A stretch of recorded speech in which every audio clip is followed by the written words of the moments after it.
কবে যে যুদ্ধটা শেষ হবে আসলে আমরা কেউই জানি না। আমি আসলে নিজেই মাঝে মাঝে চিন্তা করি এই যুদ্ধের শেষ কোথায়। আমার পুরো ভিডিওটি স্কিপ না করে দেখে থাকো, হয়তো তোমাদের আজকের ভিডিওটি প্রতিদিনের মতো অনেক ভালো লাগবে। নমস্কার বন্ধুরা, কেমন আছো তোমরা সবাই? আশা করি তোমরা সবাই অনেক ভালো আছো। আমি সম্পা, তোমাদের ভালোবাসায় আর ভগবানের আশীর্বাদে আমিও অনেক ভালো আছি। আজ আর একটি নতুন ব্লগ নিয়ে তোমাদের সাথে হাজির হয়ে গিয়েছি। আশা করি প্রতিদিনের মতো আজকের ব্লগটি দেখতেও তোমাদের অনেক ভালো লাগবে।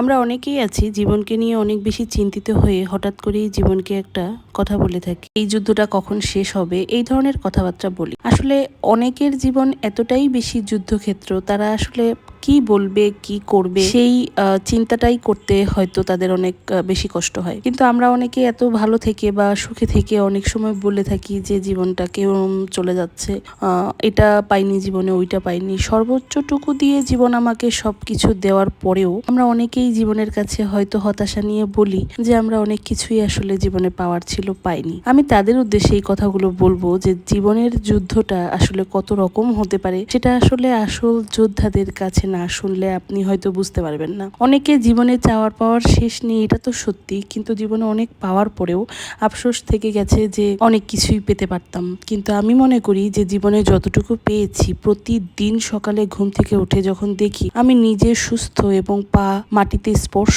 করতে পারছি, নিজের কাজগুলো নিজে হাতে হাতে করতে পারছি, নিজের ইচ্ছে অনুযায়ী সবকিছু গুছিয়ে সুন্দর করে চলতে পারছি, আমার জীবনে এর চাইতে বেশি কিছু আর দরকার নেই। যদি আমার কিছু পাওয়ার থাকে তাহলে এই পৃথিবী থেকেই আমি সেটা পাবো। আমার জন্মসূত্রে আমি কোনো কিছু নিয়ে আসিনি যেহেতু, তাই পৃথিবী আমাকে যেটা দিবে সেটাতেই আমার সন্তুষ্ট থাকা উচিত। আমার আজকের এই ভিডিওটি যাদের কাছে আসলে সেই অর্থে ভালো লেগেছে তারা একটি ছোট্ট লাইক কমেন্ট শেয়ার করতে একদম ভুলবেন না। আমি প্রতিদিনই বলি যে আমার এই চাওয়া পাওয়াগুলো এমন নয় আমি আজকেই বলছি মানে আজকেই দিতে হবে। আমার শুভাকাঙ্ক্ষীরা আমাকে কখনোই হতাশ করেনি। অপরিচিত সেই মানুষগুলোর কাছে প্রতিদিনের মতো আজকেও অনেক কৃতজ্ঞতা, যাদের কাছে আশাই করিনি যে যারা আমাকে চিনে না তারা আসলে আমাকে কিভাবে জাজ করবে। কিন্তু পরিচিত মানুষদের কাছ থেকে আসলে হতাশার থেকে ভালোবাসাই বেশি পেয়েছি, কারণ যতটুকু ভালোবাসা আসলে দেওয়া যায় তার চাইতে বেশি ভালোবাসা আমি নিজেই অন্য কাউকে দিই না, সেইখানে আমি কেন আশা করব। কিন্তু আমি সেই অপরিচিত মানুষগুলোর কাছে অনেক কৃতজ্ঞ,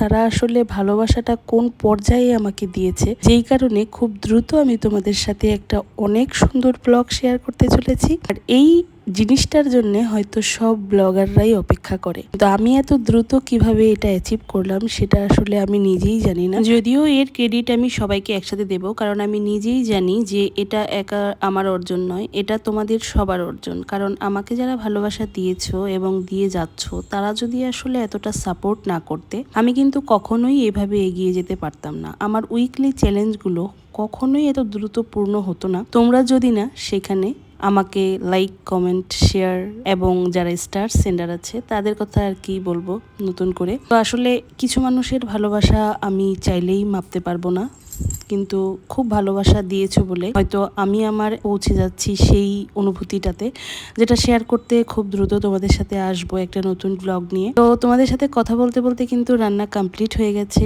আর দুপুরের এই আয়োজনটা কেমন লাগলো সবাই আমাকে কমেন্ট করে জানিও। আজকের মতন আমার ব্লগটি এখানেই শেষ করছি। সবাই সুস্থ থেকো, ভালো থেকো, তোমাদের পরিবারের সবাইকে নিয়ে আনন্দে কাটাও। তো আমার জন্য দোয়া আশীর্বাদ করতে ভুলো না। Bye bye.